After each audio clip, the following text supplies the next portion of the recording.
Olá, pessoal. Estamos aqui no episódio 9 e nossa convidada de hoje é a Anne Maiara. A Anne é desenvolvedora de software há 12 anos. Ela é formada em informática pelo Cefet do Rio de Janeiro e é bacharelanda de computação pela UERJ, está no seu projeto final. E ela trabalha como líder técnica na B2W Digital, gerenciando uma equipe responsável por APIs que atende ao site da Americanas.com, Submarino e Shoptime. Anne, um prazer enorme ter você com a gente hoje aqui e muito obrigado por compartilhar a tua história, o teu conhecimento aqui com os nossos ouvintes. E a minha pergunta inicial, como é que foi o teu começo? Como é que você chegou em programação? E você falou assim, olha, isso aqui realmente é bacana, eu gosto disso. E é isso que eu quero fazer na minha vida. Conta pra gente, por favor. Oi, tudo bom? Primeiro, agradecer até o convite e tudo mais de estar participando aí desse bate-papo. E até sobre a sua pergunta e tudo, como que eu comecei assim em programação? Eu brinco até que é a programação que me escolheu.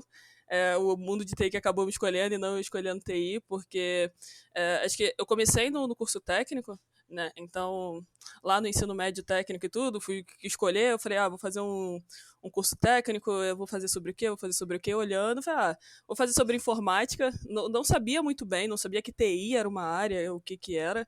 Mas falei assim, beleza, informática, eu gosto de computador, gosto de tecnologia, sempre fui aquela que gostava de ler os manuais, sabe, dos rádios, coisas assim. Eu falei, beleza. Então, vamos fazer técnico de informática.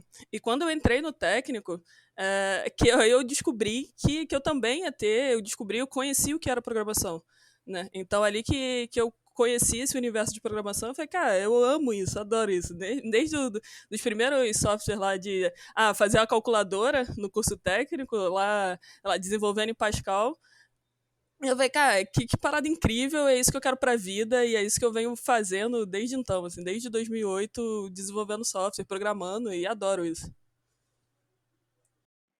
Perfeito. E você começou a mexer com rádio, com eletrônica, antes de você começar a se interessar pelo curso técnico? Foi assim que você foi para o teu curso técnico? Sim, no caso, até quando eu falo, tipo, quando, sei lá, o pai comprava, chegava em casa, assim, eu sempre era louco e ficava lendo o manual inteiro, tentando entender como as coisas funcionam e coisa assim. Mas ficar desmontando coisas, assim, de eletrônica, eu sempre falo que os minigames eram feitos para ser desmontados e ficar vendo aqueles circuitos ali dentro. É muito bacana isso. E muita gente começou assim também, né? Na minha época, você tinha a revista Nova Eletrônica e outras coisas assim também, que você vinha com aqueles desenhos das placas, os componentes, você podia ir na rua República do Líbano, que tinha lá no centro do Rio de Janeiro, um monte de loja de componentes eletrônicos, comprar os componentes, montar alguma coisa. E muita gente começou assim, não só no Brasil, como no exterior também.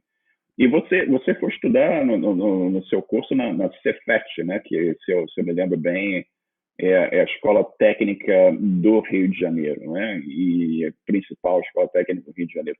Conta pra gente um pouquinho como é que foi o curso na Cefet, que uma pergunta que em geral eu vejo no nosso grupo de programação, as pessoas estão sempre perguntando, pô, o que eu faço para estudar, que tipo de curso que tem, eu faço online, eu faço presencial, vale a pena fazer, não vale a pena? Conta um pouquinho para a gente sobre a Cefet, depois eu vou te pedir para contar um pouquinho sobre a UERJ, mas conta um pouquinho sobre o teu curso na Cefet, o que eles te ensinaram, o que você aprendeu lá e como é que foi a tua experiência. Sim.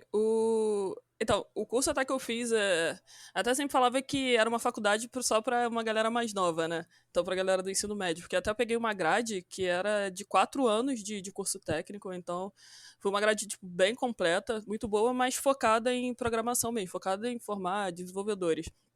Mas a gente pegou. De programação eu cheguei a ter aula de. Aprendi a programar em Pascal, a gente teve aula, né, de interface gráfica com Delphi. Tive aula, né, de desenvolvimento web, até usando bastante na época PHP. E aí a gente aprendeu a programar, e até quando começou a entender um pouco mais até de orientação a objeto, começar a entender mais sobre padrões de projeto e tudo mais usando Java.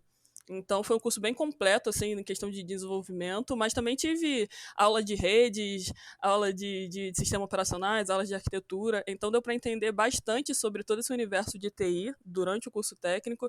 E é bom entender como tudo funciona, né? Não necessariamente ser especialista em tudo, mas saber o que funciona por trás, né, de cada uma dessas áreas de dentro da TI para se tornar desenvolvedor, né? Vai pegar e vai fazer uma API, pelo menos ter um bom conhecimento de rede, como toda essa comunicação funciona. Foram experiências bem bacanas, assim, foi um curso bem completo. E foi um curso de 4 anos, correto? Isso. Foi 4 anos, hoje em dia acho que a grade é de 3 anos, mas ainda assim acaba sendo uma grade bem extensa. Acho que só diminui a quantidade de anos, mas continua com a mesma gama de conteúdo. Correto. E você teve muita parte de laboratórios? Tinha um laboratório para você onde você praticar a programação? Como é que era essa parte assim da prática, né? Você tem toda a teoria, você falou para a gente que você teve uma exposição a conceitos diversos de arquitetura de computadores e redes e tal, e programação também, Java e tudo mais, mas como é que era a prática? Eles têm um laboratório que eles oferecem para vocês usar? Como é que funcionava isso lá? Ah, sim. A aula acabava que era. Acho que nos primeiros anos que a gente teve bastante teoria, bastante aula, vamos dizer assim, em salas de aulas tradicionais, mas boa parte do curso, acho que, sei lá, 70% do curso, de fato, era aula em laboratório, era programando, era fazendo coisas práticas mesmo, até quando a gente chegou até uma aula de redes e tudo mais, então ir gripar cabo de rede, entender mesmo como aquilo na prática e ver tudo funcionando e ter essa imersão foi bem legal, assim. Acho que principalmente. Até eu brincava, né? Que às vezes era difícil, às vezes, fazer uma prova de programação no papel, porque é uma coisa que sempre vai acontecer, a gente esquecer de botar o ponto e vírgula. Então, ter também os dois, ter o contato prático, ver o código rodando, ver funcionando, conseguir simular e ter. Isso foi muito bacana, assim. Explica para os nossos ouvintes o que é grimpar o cabo de rede, com que é esse termo técnico que a gente usa na área. Explica para eles o que é essa parte, o que você está fazendo quando você fala isso. Ah, sim.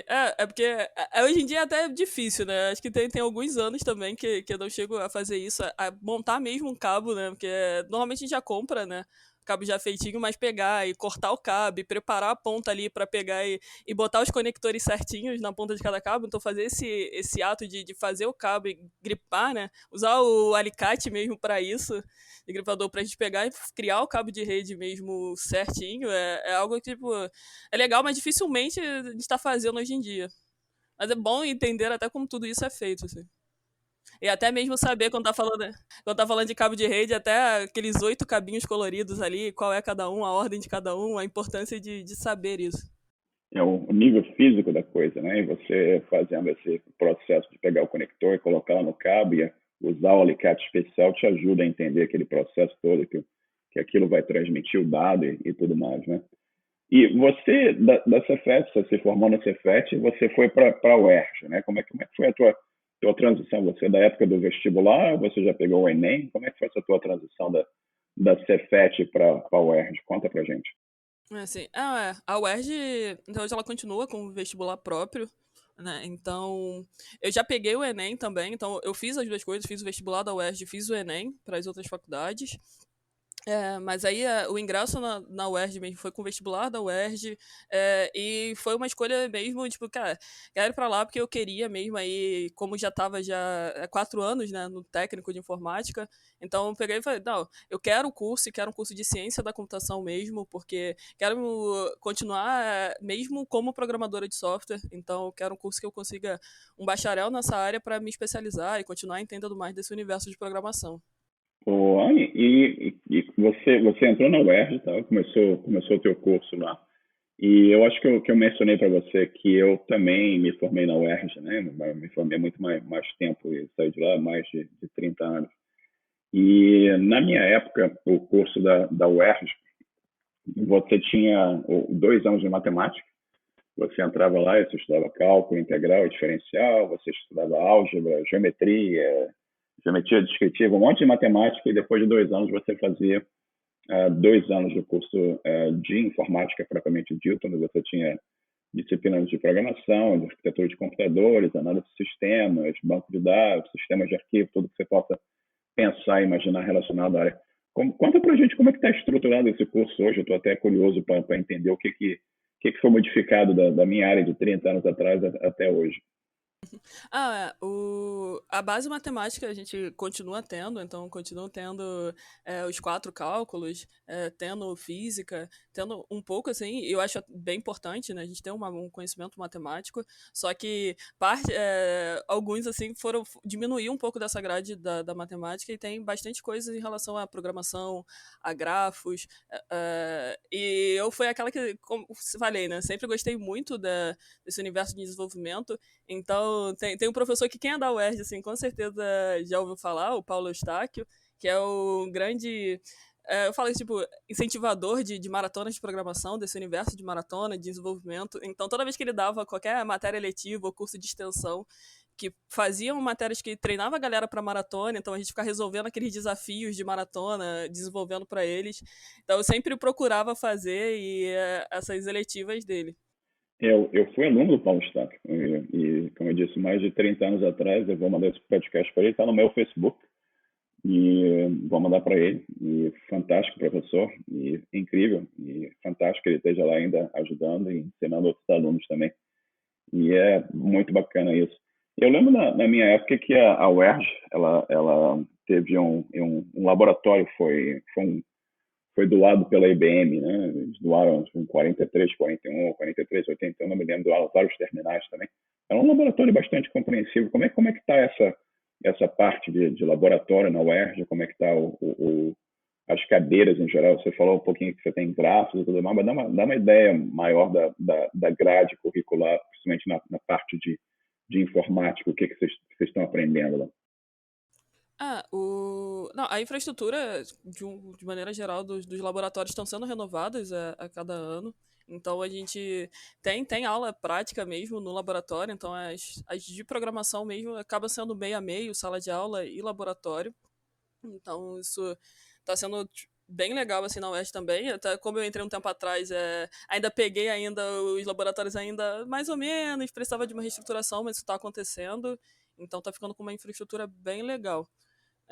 E a gente teve, tipo, durante agora a jornada do curso, cheguei a ter aula também bastante de C, de Java, e de algumas linguagens assim, mas para mim, tipo, matérias assim que foram bem legais que tinham no currículo, até de estrutura de dados, então entender um pouco mais como que o código funciona, a gente entender até o por baixo como as coisas estão acontecendo, né, como que um algoritmo de ordenação, por exemplo, está funcionando, o que ele está fazendo ali por baixo. Então, ter esse conhecimento das estruturas de dados mesmo é algo fundamental assim, para um programador. Com certeza, é uma coisa que a gente sempre fala no grupo também, né? A gente sempre fala, olha, o pessoal entra lá, pô, como é que eu quero aprender a programar? Como a gente começa? Fala, tá aqui, ó, lê esse artigo, começa a estudar a estrutura de dados, começa a entender como é que funciona uma sequência de comandos, o que é uma decisão, o que é uma repetição, e dali você vai evoluindo, né? E é muito bacana você saber que a UERJ continua evoluindo, continua indo para frente. Eu tive excelentes professores por lá também, e já faz tempo, e muitos não estão mais com a gente, mas foi fantástico e excelente saber que o curso continua evoluindo, continua ajudando outras pessoas a chegarem no mercado, né?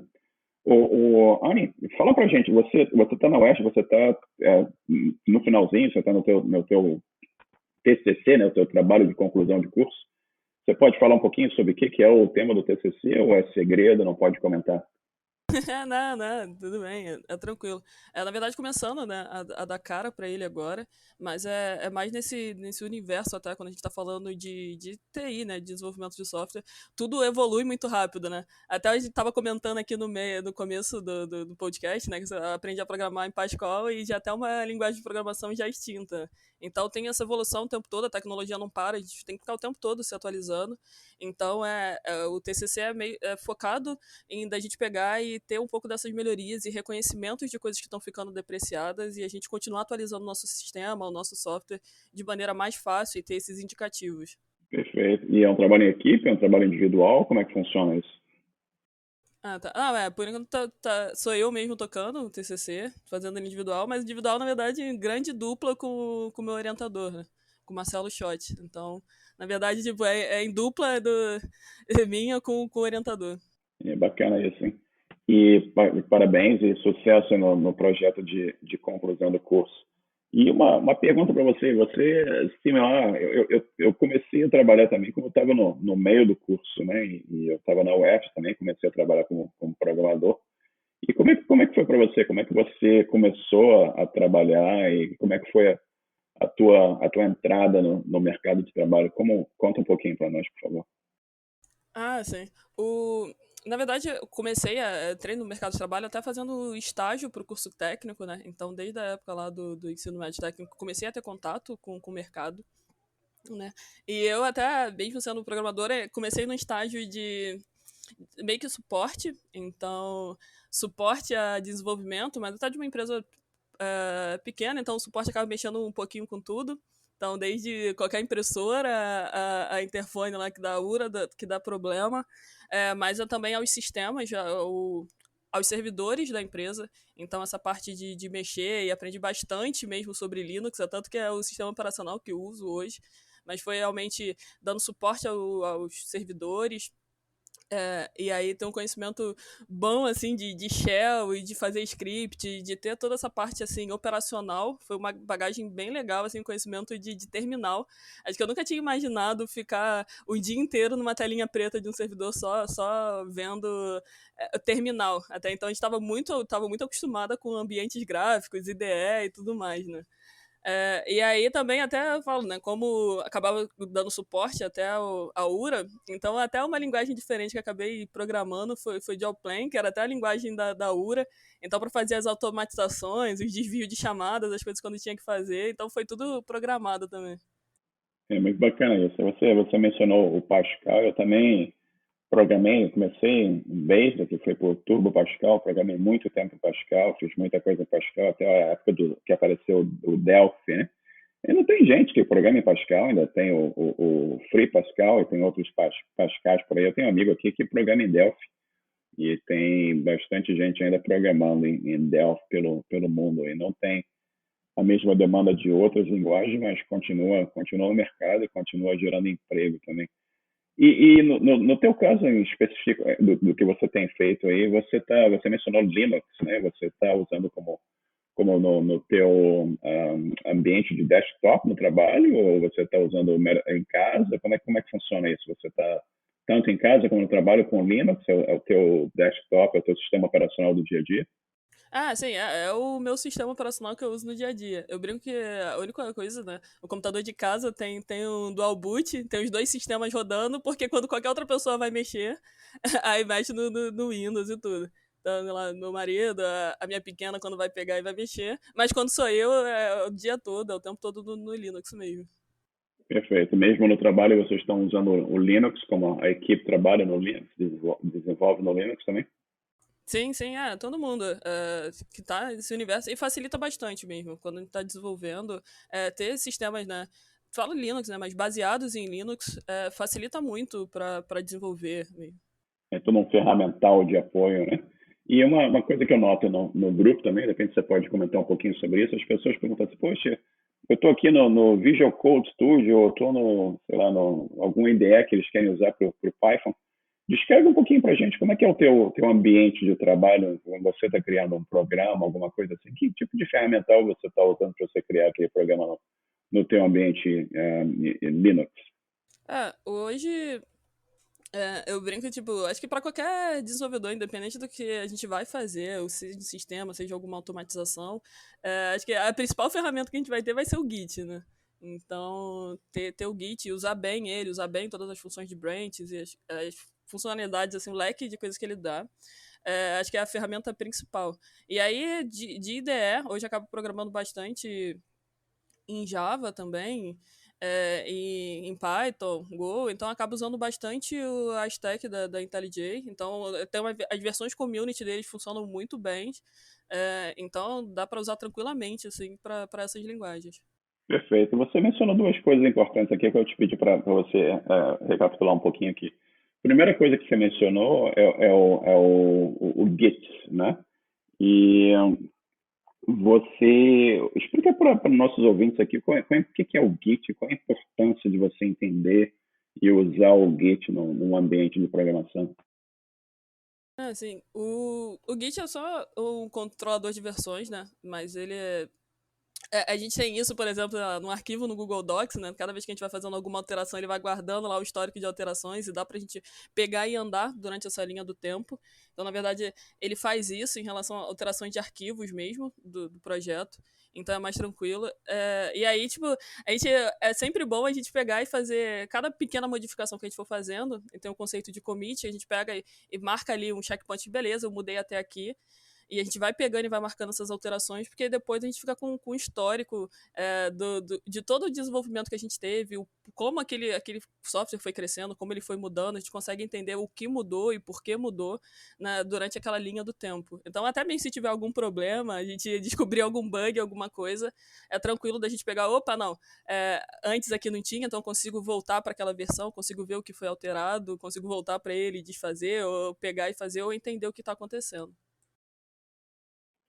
O Git é mais um produto que foi criado pelo Linus, né? O criador Linus Torvalds, o criador do sistema operacional Linux. É um produto absolutamente fantástico, né? Com a possibilidade de gerenciar o controle da versão do que você está escrevendo. E como você mencionou, permite que você retorne a versões anteriores, ou que você analise o que está acontecendo e tal.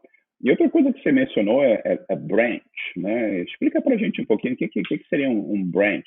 Explica o Git e o branch, como é que é isso? Sim. Igual eu tô comentando, né? Ele vai guardando o histórico de todo mundo, mas até quando a gente tá falando em algum projeto, alguma coisa assim, dificilmente vai ter só uma pessoa, ou a gente fazendo só alguma coisa no mesmo sistema, né? Normalmente vai ser trabalhado em equipe. Então, é importante até que pra. E aí, tipo, eu vou fazer uma alteração, outra pessoa vai fazer uma alteração, e aí vai ficar meio misturado o que tá sendo feito, como que tá aquela linha do tempo, e que mudança tá sendo feita. Então, o legal é se a gente vai botar uma nova funcionalidade, ou tá mexendo em algo específico do código mesmo, é legal a gente pegar e abrir essa branch, essa ramificação mesmo nessa linha do tempo, que a gente pega ali e faz só aquelas alterações, né? Depois até tem um conceito de merge, de juntar isso de novo e tudo mais, mas aí a gente consegue ver o caminhos independentes, essas linhas do tempo independente para cada alteração que foi feita. E você mencionou que no teu ambiente de desenvolvimento vocês estão trabalhando com Java, com Go, com Python, a tua equipe toda está trabalhando com essas linguagens, essas tecnologias? Sim. As equipes, né, de maneira geral, até a equipe que eu estou trabalhando hoje, ela é multidisciplinar em relação à linguagem.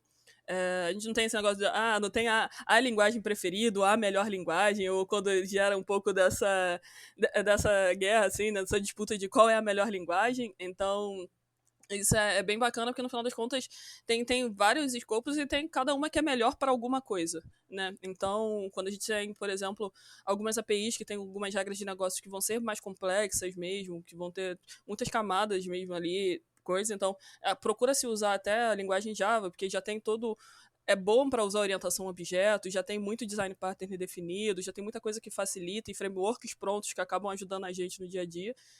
Mas, por exemplo, você vai pegar e vai fazer. Quando a gente quer fazer algum script, alguma coisa, algo mais simples, vamos pegar e fazer Python, que vai ser tranquilo da gente pegar, fazer aqui, alterar. Ou quando a gente quer pegar e fazer algo bem performático, de fato, que use poucos recursos, a gente acaba escolhendo o Go. Então, dependendo do foco que a gente vai querer pro projeto, então aí escolhe a linguagem que foi feita para aquilo, que é boa naquele objetivo.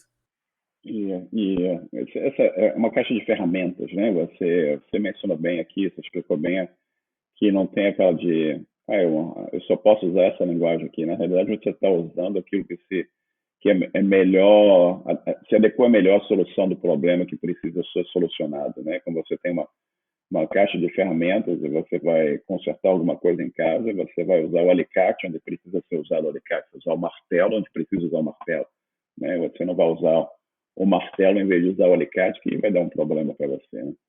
E explica para a gente, você mencionou um termo aqui, você trabalha com APIs, né? O que seria uma API? Explica para os nossos ouvintes aqui o que é uma API. Sem dúvida. Peguei e trabalhei bastante, assim, acho que no início tinha alguns conceitos, assim, que era bem usado, que era a questão do sistemas monolíticos, né? Então, trabalhei diretamente num monolítico, que é um sistema mesmo grande e completo. Então, tudo que precisava, por exemplo, para o site da Americanas funcionar, estava tudo dentro de um único sistema e a equipe ia pegando e ia desenvolvendo ali em cima disso. Né? Só que às vezes tem muitas regras de negócio, muitas coisas, então a gente pegou e participou mesmo de um projeto bem grande, até de migração para microserviços. Né? Então a gente começa a ter aquele sistema grandão, começa a virar vários sisteminhas menores mesmo, onde cada um está focado no seu objetivo e cada sisteminha desse menor é uma API. Então tem uma API focada em cada coisa mesmo do site para fazer aquela coisa e fazer aquela coisa bem. Então a gente tem uma gama muito grande de APIs, até mesmo do time que eu estou trabalhando, que é mesmo um módulozinho pequeno do sistema, e a gente trabalha bastante com APIs, seguindo até o conceito de REST. Então tem bastante coisa, por isso até é bom o conhecimento de redes que teve lá no início, porque no final das contas é muita comunicação de uma API com a outra para todo o ecossistema funcionar bem. E vocês têm infraestrutura própria? Vocês estão usando serviços de cloud? O que vocês estão usando? Porque você mencionou, vou pedir para você explicar também um pouquinho sobre monolitos e microserviços, que nem todo mundo entende o que seria isso, mas vocês estão executando esses sistemas de vocês numa infraestrutura interna ou vocês estão usando serviços de Amazon, de Google Cloud ou de Azure? O que vocês estão fazendo? Hoje a gente pega, tá tudo em clouds mesmo. A gente nem tem algumas clouds, então a gente acaba usando algumas delas. Mas até mesmo para facilitar toda a questão operacional também porque a gente, igual eu falei, né? Às vezes um monolito virou vários microserviços e a gente tem que dar manutenção em todos eles e até mesmo colocar todos eles em produção também. Então, até para gestão de tudo isso, a gente usa bastante Docker, né? Então, tudo isso vira uma caixinha que fica tranquila e todo o processo de operação automatizado. Então, use e abusa do GitLab mesmo para a gente conseguir colocar facilmente qualquer alteração em produção. Então, até durante o dia, são várias subidas em produções que a gente acaba fazendo, mas porque a gente pegou e já automatizou esse processo, criou um script bonitinho para subir qualquer alteração que a gente precise fazer, ou até mesmo desfazer de maneira fácil se tiver algum problema também. Perfeito. Então, só para recapitular um pouco para os nossos ouvintes, um monolito seria um sistema grande, né, com várias funcionalidades dentro daquele sistema. E para simplificar um pouco, você quebra aquilo em pequenos componentes que são os tais dos microserviços, né? E como você mencionou aqui no nosso papo, você tem cada microserviço que está, como o nome diz, está oferecendo serviço para outros componentes daquela aplicação, e daí você tem uma API, você acessa aquele serviço via uma API. E o que vocês estão fazendo é colocando esses microserviços nos seus containers, né? E você, como você falou, você sobe ou você envia esses containers para a infraestrutura onde eles estão sendo executados. Essa infraestrutura provê capacidade de armazenagem, capacidade de memória, capacidade de CPU, e você tem todo o sistema de orquestração funcionando. E você mencionou que vocês estão usando o GitLab, que é uma outra empresa interessante, né? Que eles fazem essa coisa que a gente chama de entrega contínua, de integração contínua, né? O tal do CI/CD, que é Continuous Delivery, Continuous Integration.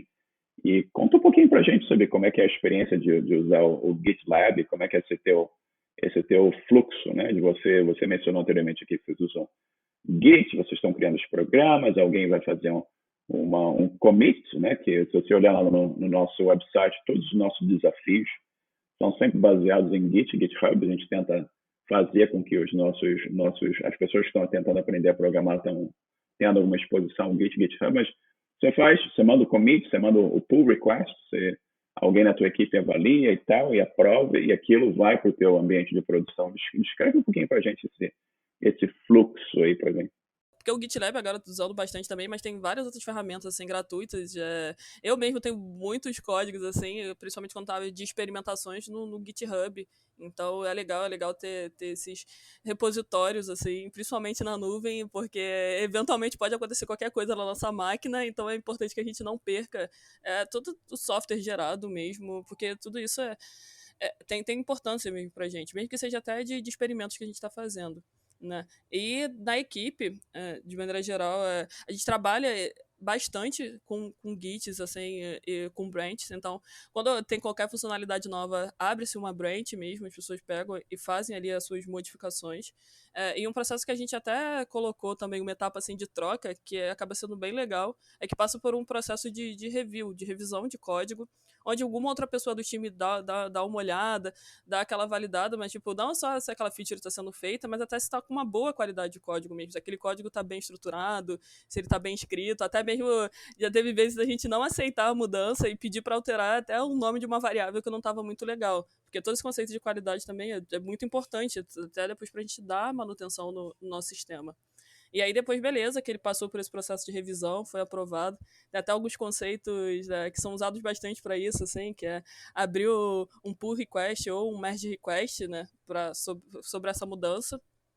E aí aquela mudança pega, aquela branch é colocada na nossa branch principal de produção, e a gente pega e aí sim, aquele software sobe para produção. Nesse processo automatizado e de uma integração contínua já. E é o próprio GitLab que envia isso para produção para você? Eles têm o sistema do GitLab faz isso para você? Ah, sim, sim. A gente, tipo, pega e configura. O GitLab tem um conceito bem legal de pipelines. Então, a gente consegue colocar durante a pipeline todos os processos. Então, na nossa pipeline roda os nossos testes, valida se está tudo ok. E aí, beleza, tem um passo que é pegar e subir em produção. Tudo isso é fácil ser configurável e programado da gente via IAM, bem, só escrevendo alguns arquivos, alguns comandos do GitLab para a gente conseguir automatizar e ter essa subida em produção.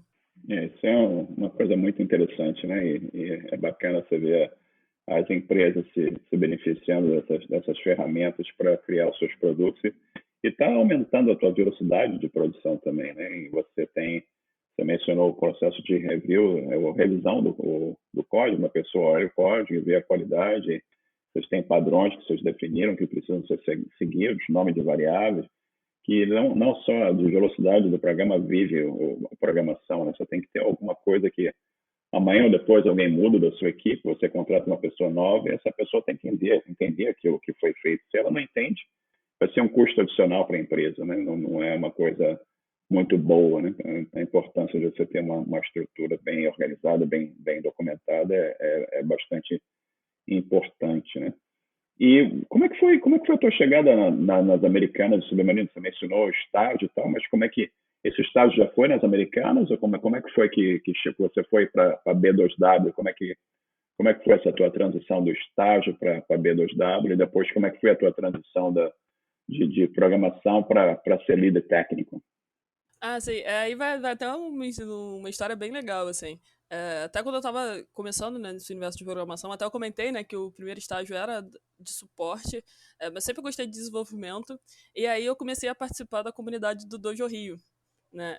Comunidade bem legal, assim. Acho que tem várias espalhadas pelo Brasil em relação a Dojo, que fazem encontros semanais pra gente pegar e resolver algum desafio programando. Então, foram alguns desafios bem legais, assim. A gente até brincava, sempre escolhia alguma linguagem diferente para tentar resolver os desafios. Então, era algo que eu gostava, que me estimulava a programar, a pensar em resoluções de problemas. E são amigos que eu fiz e tenho até hoje, assim. E aí, o Dojo Rio acontecia em algumas empresas, e até mesmo a empresa que eu tô atualmente era uma empresa que estava aberta para receber a comunidade do Dojo Rio. Então, tinha até alguns amigos que trabalhavam lá, mas eu não conhecia muito a empresa, mas eu conheci indo lá e participando de um dojo. Então foi bem legal, assim, de mostrar. E eu falei, cara, a empresa está abrindo para receber a galera da comunidade. É uma empresa que eu quero trabalhar. E aí eu fiz processo para lá, para um programa de estágio, né? E aí eu fiquei 6 meses no programa de estágio mesmo, onde a gente pegou e tinham instrutores, teve até quem me recebeu e tudo foi até o Dimitri, que participou já da segunda edição aqui do podcast, né? E aí a gente teve aula durante esses 6 meses e teve também o convívio dia a dia nas equipes, né? E aí depois desses 6 meses fui efetivada e trabalhando, e que é onde até participei de todo esse processo de migração do monolito para os microserviços, e tô da B2W desde então, desde finalzinho de 2011, quando eu entrei no programa de estágio, né? E aí tem uns 3 anos que eu acabei virando líder técnica na equipe, que aí o escopo de trabalho mudou um pouquinho, né, em relação a, às vezes, desenvolvendo, o tempo desenvolvendo acabou diminuindo um pouquinho, mas é muito mais aquele lado de ficar, pegar aqui, incentivando a galera da equipe, tudo, a vamos manter uma boa qualidade de código, vamos aqui pegar e estruturar tudo isso bem também, e toda a parte de comunicação e da equipe funcionar legal. Muito bacana ver isso. E dojo é tipo uma competiçãozinha, né? Você tem tarefas e coisas que você precisa fazer naquela competição, correto? O Dojo, tipo assim, me deu ensinamentos assim que eu carrego pra vida. Até eu conheci o conceito de dojo no evento que eu fui, que tinha um título de uma apresentação que me chamou a atenção. Porque o título da apresentação era tipo assim, aprenda a programar direito. Eu assim, caramba, como assim? Eu programo, tipo, se eu tenho que fazer minha calculadora, ela calcula, eu programo direito. Né? Mas aí. E aí, tipo, nessa programação chamou todo mundo e no final das contas foi um dojo que rolou. Que é que a gente recebe um desafio, né? Então a gente, né, beleza, um desafio que foi o primeiro que eu fiz, é um bem conhecido, que é o desafio, por exemplo, do FizzBuzz. Então fala assim, beleza, se você receber um número e ele for divisível por 3, você retorna Fizz. Se ele for divisível por 5, tu retorna Buzz. E se for divisível por 3 e 5, tu retorna FizzBuzz. Beleza, esse é o desafio. E programar ele, de fato, não é algo muito difícil. Só que o legal do dojo e da galera é que tem algumas regras, e as regras são muito importantes que tem que ser seguidas. Então, uma delas primeiro é baby step. Então, igual eu falei aqui, tinham 3 regras, né, que a gente tinha que pegar e fazer para esse desafio ser aceito. Só que a gente tem que fazer uma de cada vez, pequenininho, com passos mesmo, passinhos de bebês, pra gente ir incrementando o nosso código, ele crescendo de maneira organizada e estruturada. E a segunda que eu conheci no dojo e carrego para a vida, que é o TDD. Então, para você resolver esse desafio, você tem que fazer com o TDD, né? Que é a gente pegar e fazer o teste antes do desenvolvimento do software. Então, eu vou criar um teste de passando um número divisível por 3 e recebendo buzz, e depois pegando e fazendo código, né? Que aí traz pra gente o primeiro de pensar um pouquinho sobre como aquele código vai estar estruturado, mesmo bem arquitetado o código.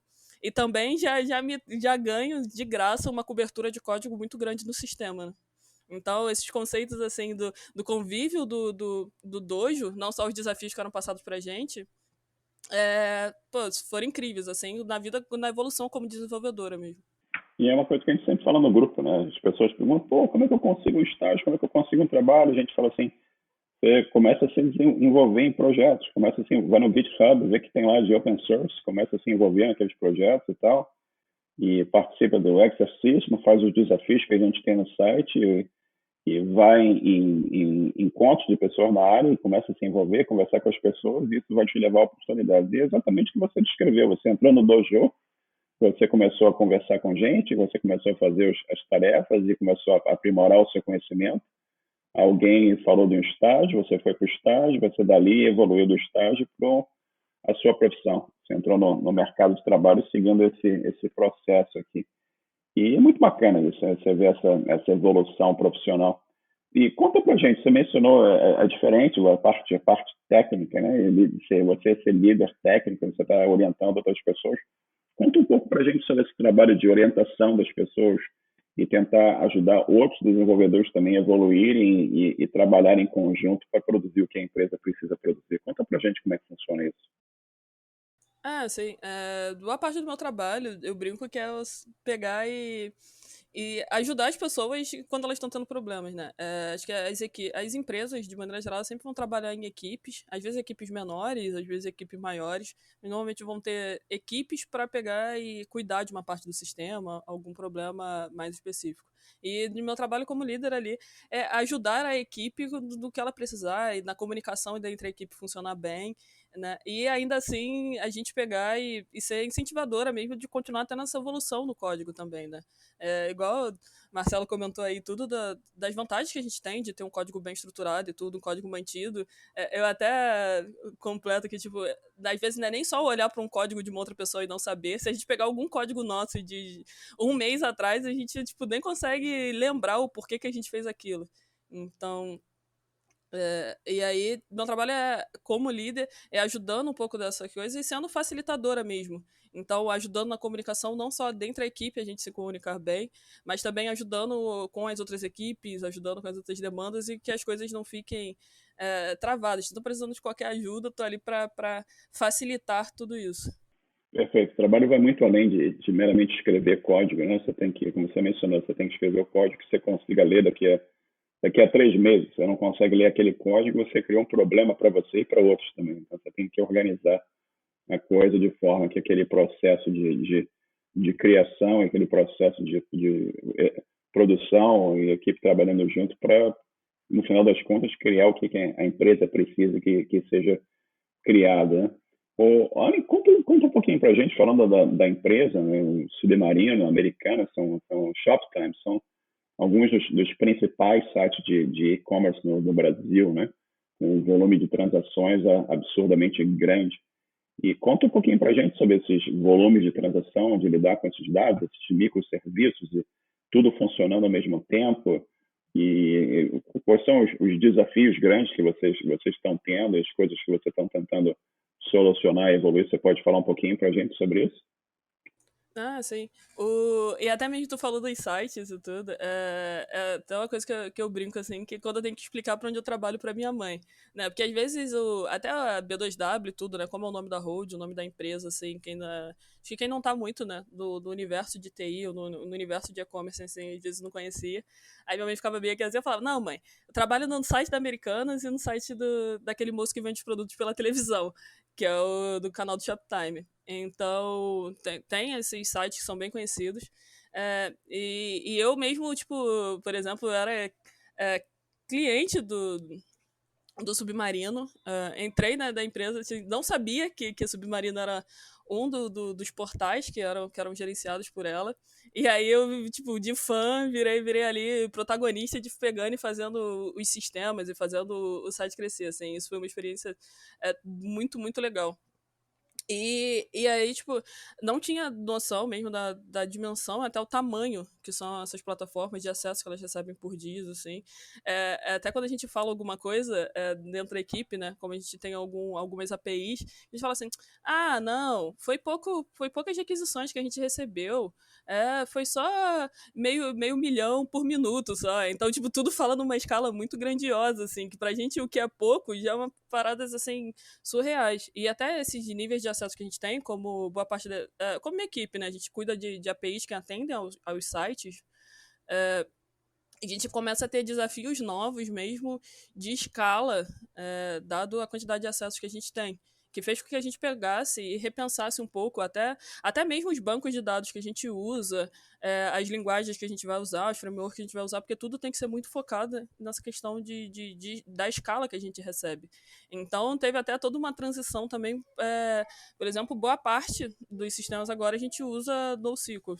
Então, brinca com algum desses, tem parte que é com Apache Cassandra, tem parte que é MongoDB, então vários bancos de dados assim, para resolver até mesmo atender bem essa carga. A gente achou vários que não são relacionais, que conseguiam atender bem mais esse desafio de escala que a gente tem. Muito interessante o volume de dados também, né? Você falar de meio milhão de acessos por minuto, né? É um volume bastante grande no serviço, né? E olhando a tua carreira, olhando para trás, assim, você já tá nessa área há 12 anos, que você mencionou aqui para mim, né? E uma coisa que o pessoal do grupo sempre pergunta é se, pô, vale a pena, vocês estão na área, valeu a pena e foi fácil, e todo mundo aqui fala que nunca é fácil, né? E como é que você acha? Valeu a pena o caminho até aqui? Você teria feito alguma coisa diferente? Uma coisa que as pessoas perguntam constantemente nesses grupos de programação é o seguinte: eu devo fazer faculdade? Eu devo estudar? Eu vou direto para o mercado? Que opinião que você tem nessa área? Conta um pouquinho para a gente aí. Valeu a pena? Valeu a pena você fazer a faculdade? Que influência que a faculdade teve em você? Você teria modificado alguma coisa nessa tua trajetória até agora? Não, eu sempre, todo o período da faculdade eu fiz já trabalhando, né? Como eu entrei no mercado já pelo curso técnico, então sempre foram as duas coisas ao mesmo tempo. Mas é uma coisa assim que eu brigo bastante, assim, que eu normalmente bato bastante na tecla, que é a questão que a gente tem, até no nosso universo, né, de TI, muita coisa que já é pronta. Então, às vezes, quando a gente quer fazer alguma coisa, beleza, todo mundo fala, usa o framework tal, usa o sistema tal. Então, normalmente já tem muita coisa pronta, mas pra gente é muito importante entender o que tá acontecendo ali por trás, né? Da gente não só usar, mas a gente saber também o que tá acontecendo. Então, a base teórica mesmo de faculdade é muito, muito, muito importante, assim, ajuda muito a gente a entender o por trás das coisas, entender o porquê das coisas e não simplesmente usá-las, né? Exato, eu tenho uma opinião bastante semelhante também. Acho que conhecimento é sempre muito importante e quanto mais você consegue adquirir, melhor. Mas como a gente sabe, não necessariamente alguém precisa fazer a faculdade para conseguir entrar no mercado, mas é importante, você vai adquirir mais conhecimento e vai te proporcionar outras oportunidades também, né? E eu acho que é importante esse caminho. E teria algo que você modificaria na tua trajetória até agora? Você teria feito alguma coisa de alguma forma diferente, não? Normalmente eu acho que se eu tivesse conhecido até a comunidade do Dojo, ter tido os conhecimentos que eu tive até de qualidade de software antes, eu acho que seria algo que eu teria mudado. Mas é algo que, tipo, se a gente. Porque se não tivesse aprendido todos esses conceitos de qualidade, não teria até saber o quanto isso era importante no início. Então, porque hoje em dia, tipo, quando eu pego um código que eu fiz no começo da carreira, assim, no começo de aprendizado, né, de desenvolvimento, é aquela coisa assim, às vezes pra se assustar, fala, nossa, não é possível que eu escrevi isso assim. E até coisa assim, mas acho que seria, a única coisa acho que seria importante ter tido isso no começo. É bacana. E em termos de sugestões para o pessoal que está começando agora na área e não sabe por onde começar, você mencionou o Dojo. Você tem alguma sugestão para as pessoas que estão conversando, além de se envolver com Dojo e comunidades similares? Oi, sim, sim. A comunidade do Jorrio continua acontecendo aqui, né? Eu comentei, ela tem até em outros estados, tem algumas outras comunidades assim. Mas essa, por exemplo, é focada em programação, em resolver desafios. Mas, de maneira geral, eu gosto muito de comunidades, né? Então, agora até participo bastante de algumas comunidades femininas mesmo, focadas pra gente desenvolver e ter mais mulheres nesse universo de programação. Então é sempre alguns ambientes de trocas que são muito legais, né? Porque tem bastante. Igual eu falo, eu aprendo muito estando no meio dessas comunidades também, né? A gente está em constante evolução, a gente, como ser humano e como programadores, a gente fica em evolução constante.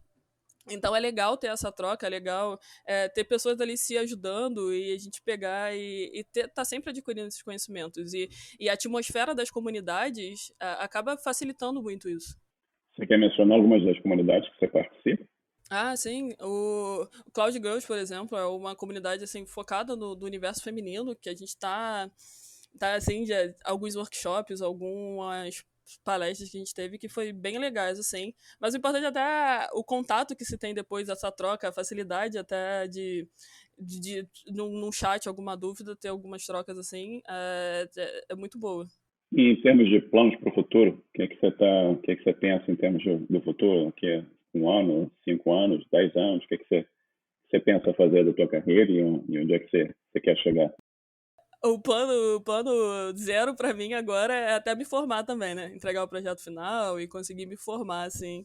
Mas daqui a um ano e tudo, daqui a planos assim mais pra frente, sem dúvida, é continuar nesse universo de tecnologia.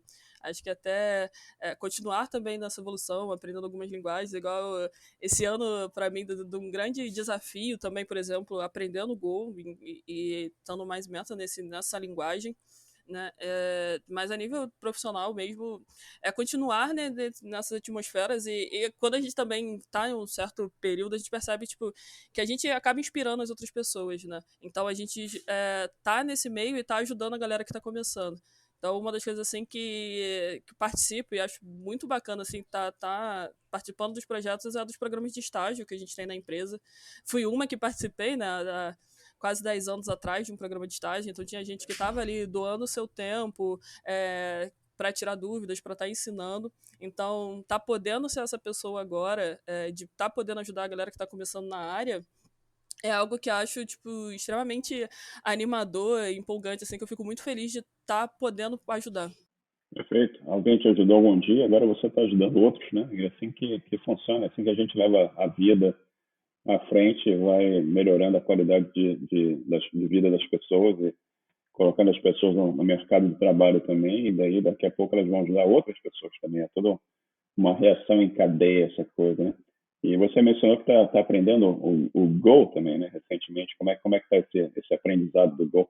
Eu não sei se você percebeu, o nosso episódio 7 foi com a Ellie Corbs, né? Que ela trabalha com o Go, é super especialista em Go, trabalha com Kubernetes e mora lá em Berlim, na Alemanha. Felizmente, assim, é igual eu falo, né? No final das contas, tudo é uma troca. Na equipe já tinham pessoas que já tinham um conhecimento um pouco maior também, e tá me ajudando, e a gente vai tendo essa troca e eu vou aprendendo também. Mas eu normalmente procuro bastante, tipo, até cursos mesmo online, coisa assim, para dar um startup, para dar, assim, pra gente conseguir sair do zero e começar a desenvolver. Mas, assim, trocar de uma linguagem para outra, quando a gente tem um bom conhecimento mesmo de como funciona a programação, não se torna algo que é assustador ou muito difícil, né? Óbvio, toda linguagem, às vezes, é mais a questão de entender quais são os padrões que aquela linguagem usa e alguns paradigmas assim que tem em cada linguagem, mas a nível de programação, quando a gente está falando de desenvolvimento de software, quando uma base mesmo de algoritmo é boa, fica mais fácil migrar de uma linguagem para outra. E em termos de recomendação de livro, de filme, de música para os nossos ouvintes, você tem alguma recomendação, alguma não necessariamente técnica, mas algo que você goste e gostaria de recomendar para os nossos ouvintes? Para mim, é que eu sempre recomendo, assim, eu falo que a leitura obrigatória, assim, para todo desenvolvedor, para todo bom desenvolvedor de software, que é o livro do Clean Code, que do Uncle Bob, né, do tio Bob. Então ele juntou uma galera muito legal ali, tem umas definições muito boas até sobre qualidade de software mesmo, até o mesmo que é um código limpo, um código com boa qualidade. E tem alguns aspectos práticos ali que ajudam bastante a gente no dia a dia, coisas que tem que virar regra mesmo pra gente, assim, como programador. E o segundo também é o Martin Fowler, tem um material muito bom sobre refatoração. Então, nem sempre a gente já vai escrever um código limpo e a gente vai ter que pegar e transformá-lo ele num software com uma qualidade melhor. Então, tem várias técnicas de refatoração, de reestrutura, assim, de reescrita de código que a gente pode seguir.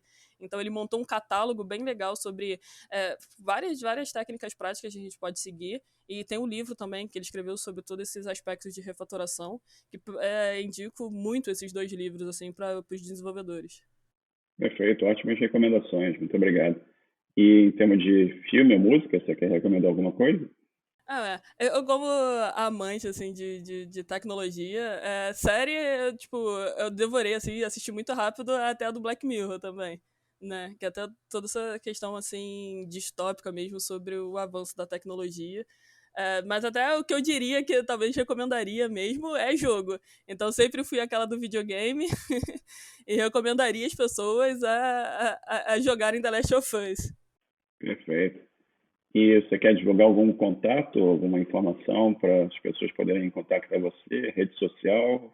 Bom, se qualquer um que quiser falar comigo, sempre estou bem acessível em qualquer rede social. Acho que tem uns links para elas no site, então se jogar about.me/Animaiara, então só ir lá que tem, pode falar comigo pelo Twitter ou pelo LinkedIn, e a gente ter essa troca e até mesmo coisa assim, qualquer coisa podem perguntar.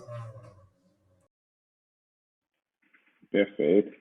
E, Anny, eu queria te agradecer. A gente passou aqui quase uma hora junto papeando e fantástico. Muito obrigado por você compartilhar a tua história e os teus ensinamentos aqui com as pessoas que estão nos ouvindo.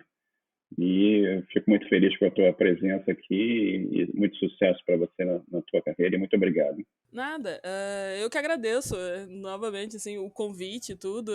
Foi muito bom o papo. Na verdade, até quando tu falou assim que foi 1 hora de papo, caramba, nem pareceu assim. Então foi bem legal estar participando e estar aqui participando desse podcast contigo. Obrigado mesmo, Marcelo. Que ótimo, prazer grande, bom dia, forte abraço. Falou, tchauzinho. Chegamos ao final de mais um episódio. Agradeço a todos a atenção e o nosso site é osprogramadores.com. Participem e até o próximo episódio. Um bom dia para todos.